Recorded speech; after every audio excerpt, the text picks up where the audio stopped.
운명이란 무엇인가 라는 말씀을 이어서 살펴보고자 합니다. 법계에는 무엇이 들어있는가 라고부터 해서 쭉 보도록 하겠습니다. 법계는 무엇이 있는가? 우리가 문맥으로 볼 때는 한 단어가 굉장히 중요한 부분도 있고 한 구절이나 장이 굉장히 중요한 부분도 있습니다. 그 중에서 단어에 대한 중요성을 놓친다고 하면은 전체를 다 놓친다라고 볼 수 있어요. 물론 전체를 놓치면 한 단어도 놓칠 수 있습니다. 우리가 성경 전체의 주제를 마태복음 22장 34절에서 40절에 두죠. 그리고 하나님의 사랑이 첫 번째다라고 말을 하고 이웃 사랑이 두 번째다라고 말을 하고 이웃을 사랑할 때 내 자신같이 사랑해야 되기 때문에 내 영혼 사랑이 세 번째다 이렇게 말을 합니다. 그런데 하나님을 사랑하려면 보이는 이웃을 사랑해야 하나님을 사랑할 수 있다라고 해서 이웃을 사랑하는 사람이 하나님을 사랑할 수 있는 자격 조건을 갖춘다 이렇게 말을 하고 또 내 이웃을 사랑할 때 내 자신같이 사랑해야 되기 때문에 내 자신을 사랑하지 않는 사람은 이웃을 사랑할 수 없다라고 해서 마태 22장에서는 하나님과 이웃 그리고 내 자신을 사랑하는 것이 순서되어 있지만은 우리가 삶에 적용시킬 때는 내 자신을 먼저 사랑하고 그 다음에 이웃을 사랑하고 그 다음에 하나님을 사랑하는 것이 옳다 이렇게 볼 수 있습니다. 그리고 내 자신을 사랑해야 결국은 하나님을 사랑하게 되는데 전체를 보기 위해서는 부분을 봐야 되고 부분을 보면 전체를 볼 수 있게 하는 것이 곧 성경이라 이렇게 볼 수 있습니다. 그래서 단어에 따른 문맥도 중요하고 전체 문맥도 중요한데 전체는 사랑으로 되어 있습니다. 다만 사랑하는 방법 속에 하나님과 이웃과 내 자신을 사랑하는 걸로 구분되어 있고요. 그 하나님을 사랑하는 것을 첫째 사랑해라 이웃 사랑을 둘째 사랑해라 이렇게 말을 하는데 하나님을 사랑하는 성경 전체 부분은 그 안에 여러 구분이 되어져 있습니다. 그래서 마치 사람은 온몸에 하나이지만은 머리가 있고 손과 발이 있고 눈과 입이 있고 이렇게 지체가 있는 것처럼 사랑이라는 전체적인 주제를 가지고 그 안에 세부적으로 구분되어 있는 것들 중에 무엇이냐면은 성전이 있습니다. 성전법이 있죠. 그 성전법 안에 법궤가 있습니다. 지성소가 있고 성소가 있고 번제단이 있고 뜰이 있고 장막이 있고 이렇게 되는데 전체는 성전법이라 말을 하죠. 그 성전법에서 제일 중요한 것은 지성소입니다. 지성소보다 더 중요한 것은 지성소 안에 있는 속죄소고 속죄소보다 더 중요한 것은 그 아래 있는 법궤라 이렇게 볼 수 있어요. 왜냐하면 법궤의 말씀을 어길 때 속죄가 필요한 겁니다. 법궤의 말씀을 지킨다고 하면 속죄가 잘 필요치 않지요. 그러나 모든 사람의 죄인이기 때문에 모든 사람은 법궤가 다 필요하고 속죄소도 반드시 필요하게 되는데 속죄소는 법궤 때문에 존재한다라고 볼 수 있고 그 법궤라는 것은 법궤 안에 들어있는 내용 때문에 그렇습니다. 법궤 속에는 법이 있습니다. 보통은 세 가지가 있다 해서 만나, 돌비들 또는 지팡이 이렇게 세 가지를 말을 하는데 이 각자의 세 가지가 하나씩 해서 다 법을 안고 있는 것이죠. 만나는 만나대로 법을 안고 있고 돌비들은 돌비들대로 법을 안고 있고 지팡이는 지팡이대로 법을 안고 있습니다. 그 중에서 제일 중요한 관점은 우리가 무엇을 중요시하게 되냐면 법이 있다는 것이죠. 법궤 속에는 법이 있다라는 겁니다. 법궤를 다른 말로 언약궤라고 말을 합니다. 그 언약궤라는 말이나 법궤라는 말이나 의미상으로는 같습니다. 언약이라는 말 자체가 법이기 때문에 그렇습니다. 또 다른 말로는 증거궤라라는 말이 있습니다. 증거계란 증거들이 들어있다 그 말이죠. 이 세 가지 내용물이 각자가 하나의 큰 증거 또는 사건들을 가지고 있습니다. 그리고 그 사건을 겪으면서 그 사건에 대한 기억을 이스라엘 백성들에게 하기 위해서 하나님께서 이 사건들의 증명으로 또는 증거들로 해서 넣어두라 라고 말했던 것이 만나가 되고 돌비들이 되고 지팡이가 되는 것이죠. 그래서 다른 말로 증거계라 이렇게 말을 하기도 합니다. 그러면 만나는 어떤 법이 들어있는가 또는 돌비들은 어떤 법이 들어있는가 그리고 아론의 쌍난 지팡이는 또 어떤 법을 안고 있는가 이것을 간략하게 말하면 만나는 안식일 법입니다. 쉬어야 된다라는 거죠. 구약은 쉬는 것이 법입니다. 신약은 안 쉬는 것이 법입니다. 안식이라는 단어는 안식하는 겁니다. 안식이라는 단어는 안식이 쉬는 거죠. 주일이라 그 말은 주님의 날입니다. 그래서 주님의 날에는 무슨 일을 하냐면 주님의 날은 아버지께서 이제까지 일하시니 나도 일한다 해서 주님의 날은 일하는 날이에요. 다만 어떤 일이냐라고 했을 때 질병을 치료하고 귀신을 넣어줬고 병든 자를 신방하고 배고픈 자에게 음식을 나누고 또 하나님 앞에 나와서 예배하고 예물을 드리고 기도하고 찬송하면서 하나님 말씀을 듣고 축복을 받고 돌아가는 것이 예배라 이렇게 볼 수 있죠. 그래서 주의 날에 할 일이 신약시대와 구약시대 안식일 할 일과 차이가 있습니다. 그런 부분들이 구약의 개념으로 하면 신약의 주일날 성도들은 무지 바쁘죠. 굉장히 바빠요. 그리고 구약의 안식의 개념으로 하면 신약 성도는 다 심판을 받아야 됩니다. 그런데 주일의 의미를 안고 있기 때문에 그렇지 않죠. 오늘날도 다른 종교를 가지고 있는 안식을 중심한 교단들이 있어요. 안식을 중심한 교단들이. 그런 사람들은 안식일날 일을 하면 안 됩니다. 절대로 일을 하면 안 돼요. 그리고 어떤 일도 할 수 없고 음식조차도 하면 안 됩니다. 왜냐하면 불 피는 것을 금하라 이렇게 되어 있거든요. 그러면 집에서 가스 틀면 안 되죠. 버스 타고 다녀도 안 됩니다. 그에게 안식을 제대로 지킨다고 하면 엄격하게 지켜야 되거든요. 근데 날짜만 안식일로 하고 나머지는 다 안 지킨다. 이건 전혀 맞지 않는 것이죠. 그래서 신약의 주일의 의미가 우리가 훨씬 더 중요하고 신약법대로 지키는 것이 옳다라고 볼 수 있습니다. 돌비들에게는 금송아지 사건이 있습니다. 증거계라는 의미에서 금송아지 사건이 그 속에 들어가 있죠. 모세가 시내산에 법을 받으러 올라갈 때 땅에서 아론을 중심해서 그 백성들이 금송아지 만들고 애굽에서 인도한 신이라라고 말하면서 섬기게 됐는데 그것 때문에 돌판이 깨지게 되고 다시 만들어서 법궤 속에 넣어둡니다. 그래서 어떤 증거를 가졌다라는 의미에서는 돌비들을 넣어둔 이유가 금송아지 섬기지 말고 오직 하나님만 섬기라라는 그 의미가 그 속에 들어있습니다. 아론의 쌍난지팡이는 레이지파가 우리도 제상 일을 할 수 있다. 모세만 하나님의 일을 할 수 있느냐? 모세만 하나님의 응답받을 수 있느냐? 우리도 그 일을 할 수 있다. 이렇게 말을 하자 하나님께서 그들 가운데 재판을 하시면서 아론의 쌍난지팡이를 넣어두라라고 말하게 되죠. 그래서 직분을 탐하지 말라. 각자는 각자의 직분을 잘 지켜서 가라. 이렇게 되어 있는 것이 아론의 쌍난지팡이 법이라 이렇게 볼 수 있습니다. 교회 안에는 신약시대지만은 자유가 있지만은 자율이 있지만은 그리고 목회자가 마음을 낮추고 몸을 낮추어서 성도를 섬기고 사랑할 수 있지만은 그럼에도 불구하고 교회 안에 엄격한 질서가 구약시대와 같지는 않지만은 그러나 있다라고 볼 수 있죠. 그것이 고린도전서 12장 28절에 첫째는 사도요, 둘째는 선자요, 셋째는 교사요, 그 다음은 능력 행함에 의해서 쭉 이어져서 섬기는 것과 구제하는 것, 그 다음에 방언 말하는 것, 이런 것들이 순서로 쭉 되어 있습니다. 그래서 구약시대에 있는 지팡이 법처럼 신약에도 교회 안에 질서가 있다, 이렇게 볼 수 있습니다. 다음 복음입니다. 복음이란 무엇인가?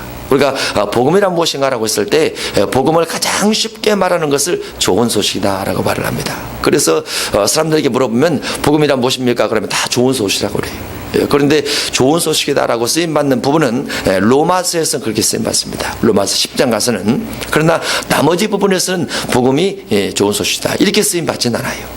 단어 의미로 하면 그렇게 되는데 복음이란 로마서 1장 1절에서 4절로 보면 이 복음이란 곧 예수 그리스도시니라 라고 되어 있어요. 복음이 예수님이다. 그러면 예수님이 좋은 소식이다. 그렇게 말을 할 수 있습니다. 그러나 소식이다 라는 것은 내용이 있어야 되는 것이죠. 내용이 오늘 누구 생일입니다. 그래서 기쁩니다. 그 태어난 날이죠. 그런데 생일 때 아주 좋은 일이 있었습니다 라고 하면 선물을 받아서 생일 잔치를 해줘서 좋은 음식을 먹어서 이걸 소식되는 거죠. 그러니까 예수님에 대해서도 복음이 좋은 소식이다라고 말했을 때 예수님의 이러한 말들을 했고 그 말들이 우리에게 좋은 의미로 다가오기 때문에 우리는 좋은 소식입니다. 이렇게 말을 한다면 이해가 되지만은 단순히 예수님이다 라고 말할 경우는 그것이 아니라고 말했죠.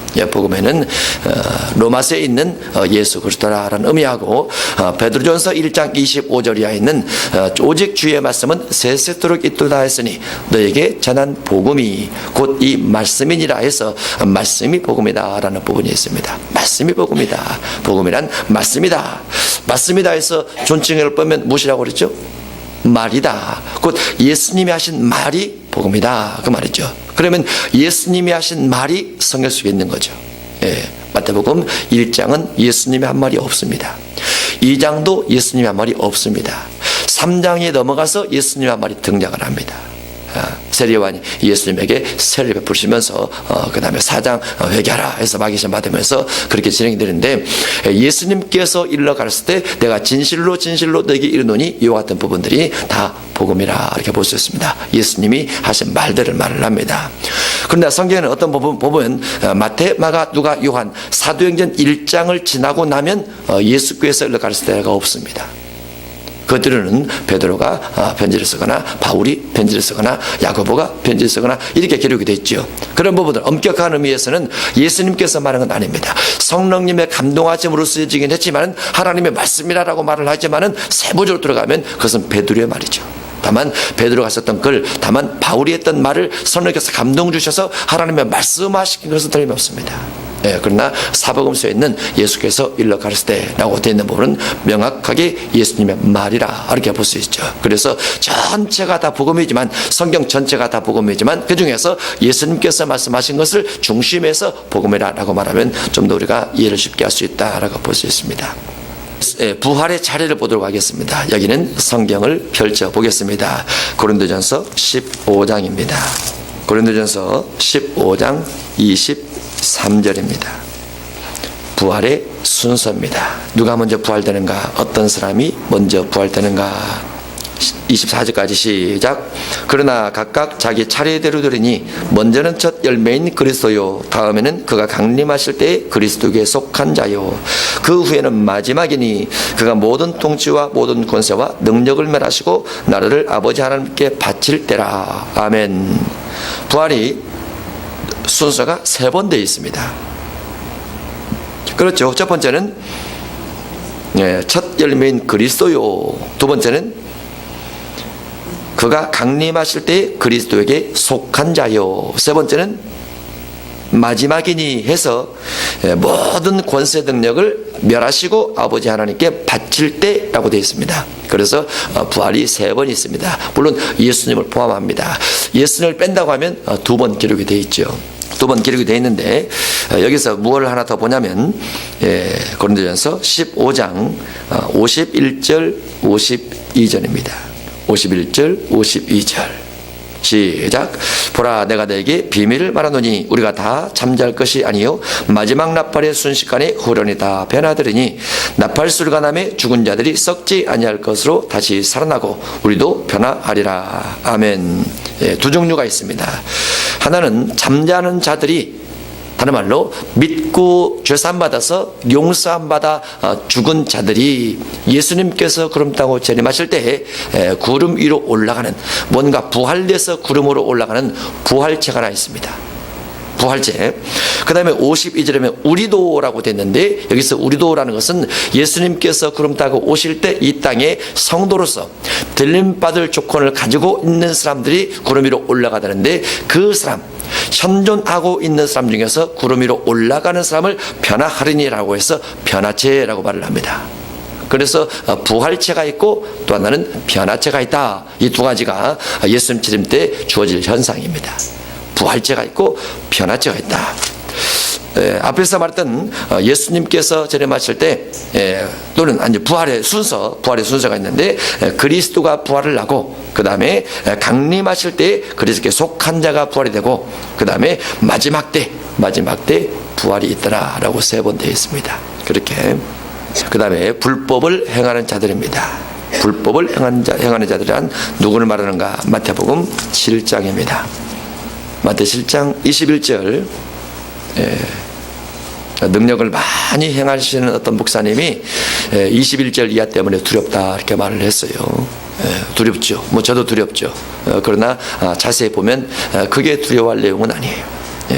21절 나더러 주여 주여 하는 자마다 다 천국에 들어갈 것이 아니요 다만 하늘에 계신 내 아버지의 뜻대로 행하는 자라야 들어가리라. 아버지의 뜻대로 행하는 자라야 들어가리라.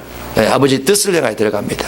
그날에 많은 사람이 나더러 이르되 주여 주여 우리가 주의 이름으로 선지자 노릇하며 주의 이름으로 귀신을 쫓아내며 주의 이름으로 많은 권능을 행하지 아니하였나이까 하리니, 많은 사람이 주님의 이름을 통해서 선지자 노릇하고 귀신을 내쫓고 권능을 행했어요.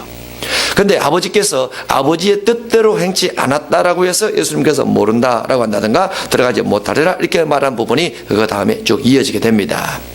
그러면 21절에는 하늘에 계신 내 아버지의 뜻은 무엇인가 라는 거죠. 아버지의 뜻은 무엇인가? 로마서 2장을 보겠습니다. 18절입니다. 아버지의 뜻을 행해야 들어간다고 말이죠. 행하지 못하면 들어가지 못한다고 말이죠. 로마서 2장 18절 시작. 율법의 교훈을 받아 하나님의 뜻을 알고 지극히 선한 것을 분간하며. 아멘. 하나님의 뜻을 알고, 하나님의 뜻은 뭐예요? 지극히 선한 것? 그것도 맞죠. 율법의 교훈입니다. 율법의 교훈이 아버지의 뜻이에요. 그리고 지극히 선한 것이라 라고 말을 합니다. 그러면 율법의 교훈이 아버지의 뜻이면서 지극히 선한 것인데, 율법의 교훈은 20절로 가면 율법에 있는 지식과 진리의 모본을 가진 자로서 해서 율법이 모본이 있다, 본이 있다라고 되어 있습니다. 그 율법의 지식과 모본이란 무엇이냐면은 율법의 범위를 말하는데, 율법 범위란 구약으로 하면 출애굽기 19장부터 신명기 34장까지를 말한다, 이렇게 볼 수 있고, 신약으로 하면 예수님께서 말씀하신 산상복음을 중심해서, 산상순을 중심해서 사복음서를 말한다, 이렇게 볼 수 있습니다. 물론 전체로 하면은 구약 신약 전체가 다 율법의 교훈입니다. 성경 전체가 하나님의 뜻이죠. 그러면 성경 전체가 하나님의 뜻이라고 했을 때, 하나님의 뜻을 한마디로 하면 무엇이라고요? 사랑이라, 그 말이죠. 그것을 마태복음 22장 34절에서 40절에 있는 온 율법은 이라고 포함된 부분 속에 다 들어간다고 말이죠. 약속이라는 것은, 율법이라는 것은 다른 말로 온 율법에 해당되기 때문에 구약신약 다 포함해서, 그래서 결국은 하늘에 계신 내 아버지의 뜻대로 행한다라는 것은 사랑하느냐라는 거죠. 누구를? 하나님을, 또 누구를? 이웃을, 또 누구를? 내 자신을. 이 세 가지 사랑의 범주 안에 온전히 들어가게 되면 결국은 하늘에 계신 내 아버지의 뜻을 행했다, 그 말이죠. 그러면서, 그러나 마태복음 7장 21절처럼 주의 이름으로 선지자 노릇하고 주의 이름으로 귀신과 권능을 행함에도 불구하고 하나님의 사랑과 이웃 사랑과 내 이웃 사랑이 얼마든지 없을 수도 있어요. 사랑이 없음에도 불구하고 권능은 행할 수 있습니다. 그것은 믿음으로 행하기 때문에 그래요. 그러니까 믿음과 사랑은 다르다는 거죠. 믿음은 깊고 깊어지면 많은 권능을 행할 수도 있고 표적을 많이 나타낼 수도 있어요. 물론 성령께서 일하십니다. 그러나 그 사람이 사랑은 없을 수가 있어요. 권능을 많이 소유하고 마태 7장 21절처럼 되는 것하고, 이것은 없지만은 마태 22장 34절 이하에 있는 것처럼 하나님과 이웃과 내 영혼을 사랑하는 것하고, 여러분이 뭔가 소유하고 싶다면 무엇이 더 중요할까요? 마태 22장이 훨씬 더 중요해요. 그리고 그 안에서 성령의 권능을 받는 것이 중요합니다. 그 안에서 성령의 권능을 실행하는 것이 굉장히 중요하죠. 언제나 모든 권능은 사랑 중심에서 나야 된다라는 거죠. 사랑 중심에서. 사랑합니까? 할렐루야. 사랑은 이웃에게 뭘 행치 아니하나니? 악을 행치 아니하나니. 사랑은 자기 유익을 구하지 아니하나니. 사랑은 언제나 오래 참고, 사랑은 온유하며 시기하지도 않고 질투하지도 않고 믿음, 소망, 사랑도 간직하고 진리와 함께 기뻐하고 불의를 기뻐하지 아니하나니. 이런 것들이 사랑입니다. 또 하나 사랑 있죠. 진짜 사랑. 마태 19장에서 또 하나 사랑, 주머니 여는 사랑. 그 들어가야죠. 주머니 여는 사랑, 반드시 주머니 여는 사랑이 들어가야 돼요. 그래서 그 서울의 학교도 구제를 한다고 했죠. 구제, 누수자 사역을 하는데, 제가 처음에 학교를 그 서울에 올라갔을 때 반드시 이걸 해야 됩니다. 반드시 구제 사역을 해야 됩니다. 그 이제 뭐 처음에 시작하니까 뭐 돈도 없는데 뭐 그거 하냐고 이제 그런 마음도 있었겠지만은, 사실은 내 영혼 구원 때문에 그걸 하는 거예요. 영혼 구원 때문에. 우리 교도 그걸 하죠. 영혼 구원 때문에 하는 거예요. 이건 필연이기 때문에 반드시 해야 됩니다. 의무와 책임이에요. 기독교인이 구제사역을 해야 되는 것은 그것 때문에 이제 하나님께서 학교를 기뻐하기도 하고 교회를 기뻐하기도 하고 그러죠. 그래서 전주 같은 경우도 예전에 회비를 다 이렇게 학비를 내긴 하지만은 구제비 다 나갈 겁니다. 구제비하고 선교비하고 퍼센트로 딱 정해서 그렇게 해야 되죠. 여러분의 삶에도 그런 부분을 절대 빼놓으면 안 돼요. 반드시 선교 구제가 들어가야 된다. 이것이 마태 19장에서 율법을 다 지켰음에도 불구하고 못 가는 이유가 딱 한 가지죠. 소유를 팔아 가난한 자들을 구제하지 않았기 때문에. 그래서 못 가는 거죠. 그런데 로마서 13장 8절 이하로 가면 여러 계명이 있을지라도 살인하지 말라, 간음하지 말라, 도둑질하지 말라, 맹세하지 말라 다 있을지라도 사랑에 다 들었느니라 라고 되어 있잖아요. 그러니까 여러 조문 여러 율법을 살펴볼지라도 사랑을 지키면 그 사랑 안에 다 들어간다 그 말이죠. 그래서 반드시 사랑 율법은 행해야 되는 거죠. 기독교가 어떤 살인이나 간음이나 이런 것보다도 이 사랑을 훨씬 더 많이 강조를 하고 훨씬 더 많이 실천을 해왔더라면 기독교가 망하지 않았을 거예요. 안 믿는 사람에게 욕을 얻어먹지 않았을 거라고 말했죠. 왜냐하면 예수님의 정신이고 기독교인들이 반드시 추구해야 될 것이기 때문에 그렇습니다. 불법을 행하는 자들이란 사랑을 행하지 않는 자들이라고 볼 수 있습니다. 마태복음 24장입니다. 불법이란 무엇인가? 마태복음 24장 12절 13절입니다. 시작. 불법이 성함으로 많은 사람의 사랑이 식어지리라. 그러나 끝까지 견디는 자는 구원을 얻으리라. 아멘. 불법이 성함으로 무엇이 식어지리라? 사랑이 식어지리라. 그러나 끝까지 견디는 사람은 무엇을? 끝까지 견뎌야 돼요. 무엇을 견뎌야 돼요? 사랑을 끝까지 견뎌야 돼요. 사랑을. 예수님께서 재림하는 시점에는 사랑이 다 식어요. 왜 식느냐? 표를 받지 않으면 매매할 수 없기 때문에. 그래서 자기 먹고 살 걸 국리를 많이 한다고 말이죠. 그러나 그때도 무엇을 해야 된다고요? 사랑해야 된단 말이죠. 나눠주고 그때도 나눠 먹고 그래야 된단 말이죠. 자기를 위해서 재물을 쌓거나 자기를 위해서만 저축하고 마지막 시대의 종말을 이겨내겠다 하는 것은 사랑이 아니에요. 매매할 수 없지만 그럼에도 불구하고 그 시대도 나눠 먹어야 된단 말이죠. 그래야 구원으로 간다 말이죠. 문맥성을 하면 13절에 끝까지 견디라. 그래야 구원을 받는다. 사랑을 잃지 말고 라고 되어 있어요. 누가복음 16장입니다. 불의한 재물이란 무엇인가? 9절입니다. 누가복음 16장 9절 불의한 재물은 무엇인가? 누가복음 16장 9절에 있는 불의한 재물을 할 때마다 꼭 물어보는 분이 있는데 왜 하필이면 불의한 재물이라고 했을까요? 꼭 물어보는 분이 있어요. 자, 미리 말을 해줍니다. 왜 불의한 재물이라고 했을까요? 9절 시작. 내가 너희에게 말하노니 불의의 재물로 친구를 사기라. 그리하면 그 재물이 없어질 때에 그들이 너희를 영주할 처소로 영접하리라. 아멘. 불의의 재물로 친구를 사기라. 좋은 재물로 친구를 사기라. 그럴 수 있잖아요. 돈으로 친구를 사기라. 그럴 수 있잖아요. 그런데 불의한 재물로 친구를 사기라 라고 되어 있어요. 왜냐하면 예수님께서 문맥의 전문가이기 때문에 그렇습니다. 예수님이 전문가예요. 예수님이 하는 것을 제가 흉내낼 뿐이에요. 그러죠? 예수님께서 누가복음 16장 1절부터 8절까지를 말씀하셨어요.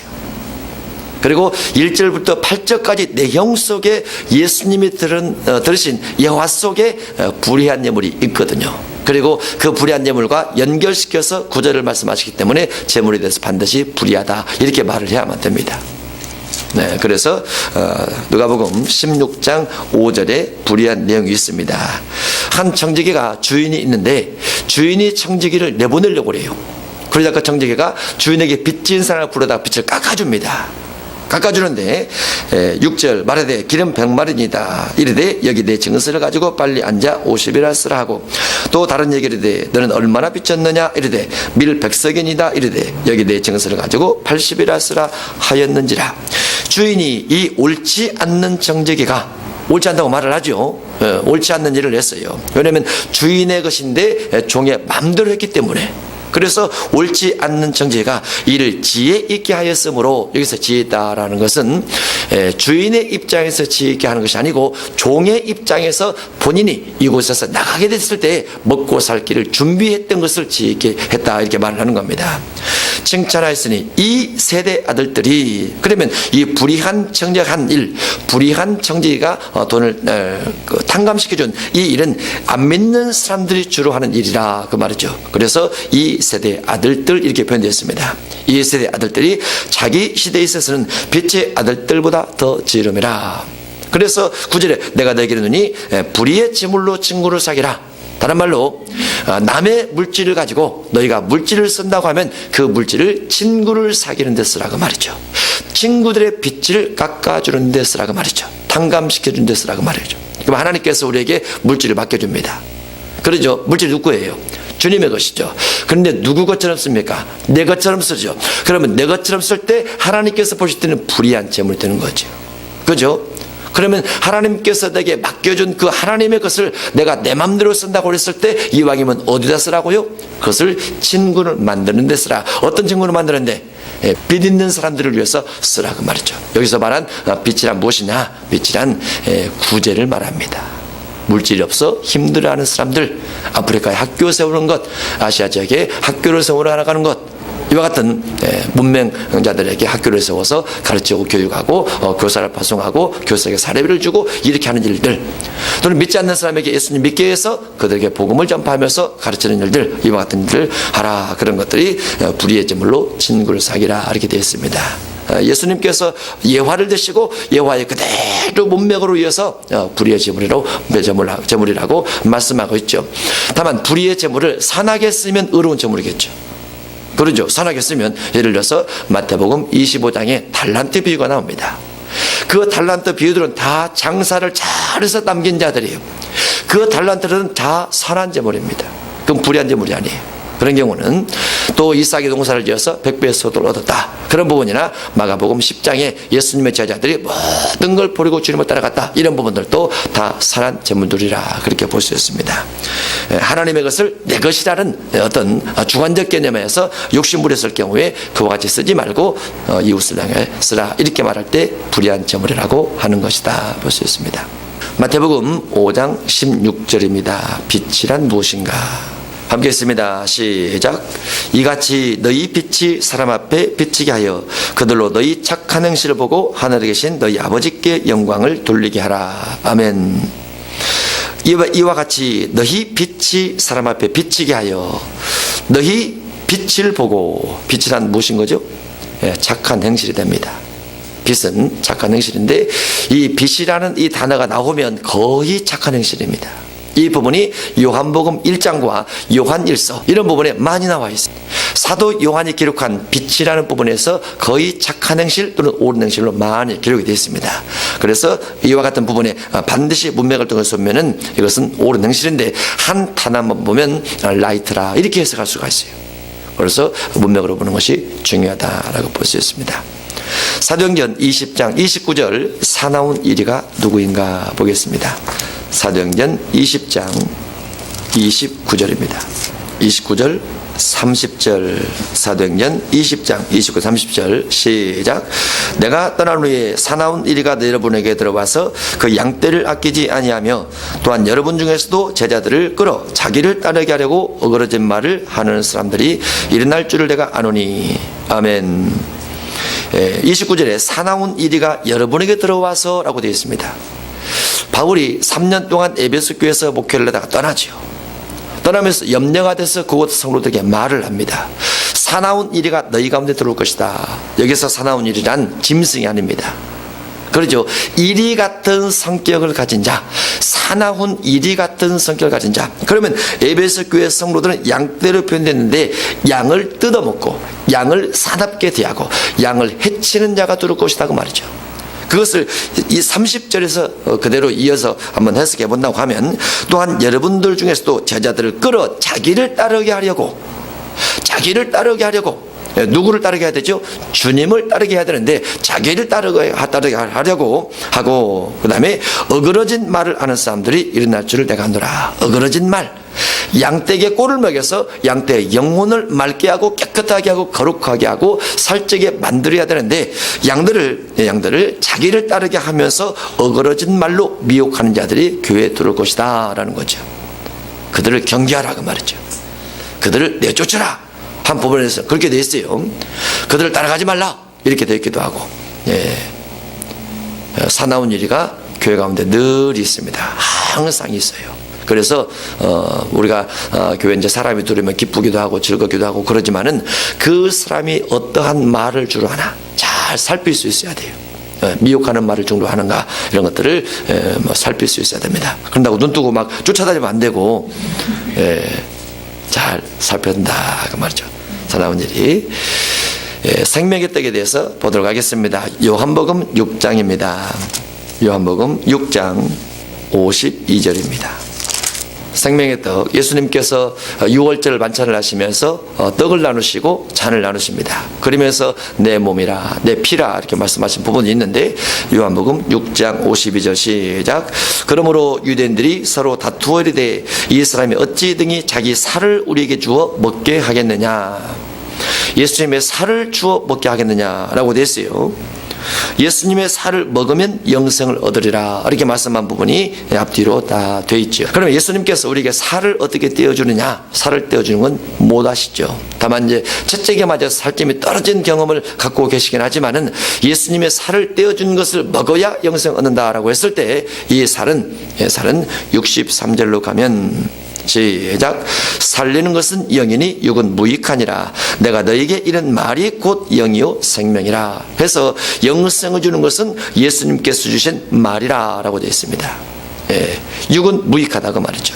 다만 예수님의 살과 예수님의 피의 피 속에 의미가 들어있는 거죠. 예수님의 말에 대한 의미가 들어있습니다. 그리고 그 말이 곧 우리에게 생명을 준다라고 해서 육은 무익하다라고 더불어 말씀하고 있습니다. 이 말씀이 63절의 이 말씀이 68절로 가면 시작. 시몬 베드로가 대답하되 주여 영생의 말씀이 주께 있사오니 우리가 누구에게로 가오리까? 영생의 말씀이 주께 있사오니 영생의 말씀으로 바뀌어지게 됩니다. 그래서 생명의 떡이란 결국 영생의 말씀입니다. 영생의 말씀이 영생을 주는 거죠. 성경 읽다가 영생에 관련된 부분이 나오면 우리가 눈여겨보고 마음속에 자꾸 담아둬야 됩니다. 아주 중요한 부분이기 때문에 그렇습니다. 다음은 생배 조각과 새 포도주에 대해서 살펴보도록 하겠습니다. 마태복음 9장 14절입니다. 마태복음 9장 14절입니다. 14절로 17절.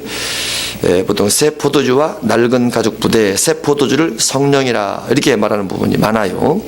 14절. 그때 요한의 제자들이 예수께 나와 이르되 우리와 바리새인들은 금식하는데 어찌하여 당신의 제자들은 금식하지 아니하나이까 해서 14절 두 종류의 금식에 대한 부류가 있습니다. 한 부류는 요한과 바리새인의 제자들이요, 한 부류는 예수님 제자들입니다. 그런데 그들은 금식을 하고 있었고 예수님의 제자들은 금식을 안 하고 있었던 거죠. 15절. 예수께서 그들에게 이르시되 혼인집 손님들이 신랑과 함께 있을 동안에 슬퍼할 수 있느냐? 그러나 신랑을 빼앗길 날이 이르리니 그때는 금식할 것이니라. 언제는 금식해야 돼요? 신랑을 빼앗기는 날에 금식하라 라고 되어 있죠. 신랑을 언제 빼앗기십니까? 우리가 보통 교회 속에 있는 절기 속에 신랑을 언제 빼앗기세요? 고난주간 때 빼앗기잖아요. 고난주간 때. 그때는 금식하라 그 말이죠. 그때는.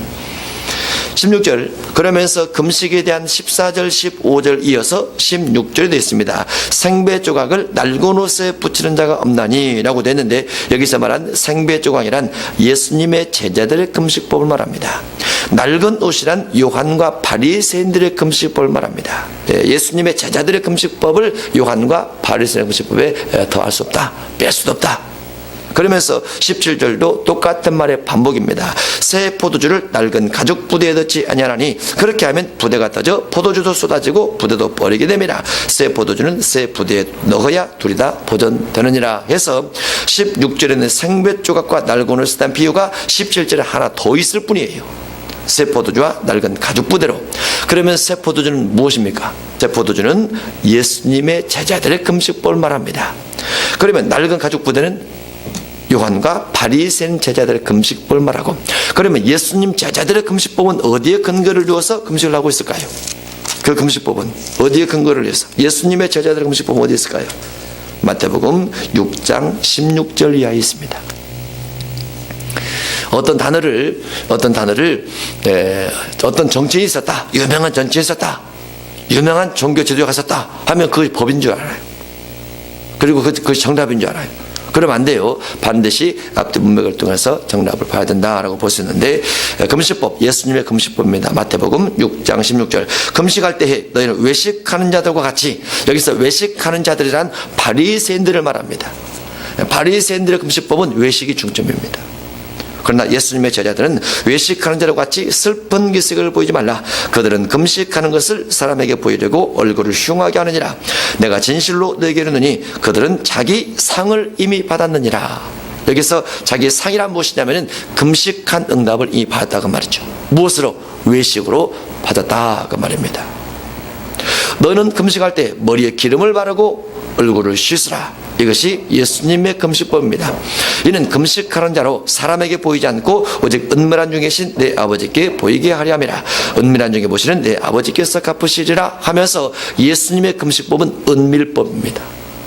바리새인과 요한의 제자들의 금식법은 외식법을 말하고, 그래서 마태 9장 14절로 17절에 있는 생배조각 또는 세포도주는 예수님의 제자들의 금식법을 중심해서 외식하지 말고 은밀하라 이렇게 해석할 수 있는 것이죠.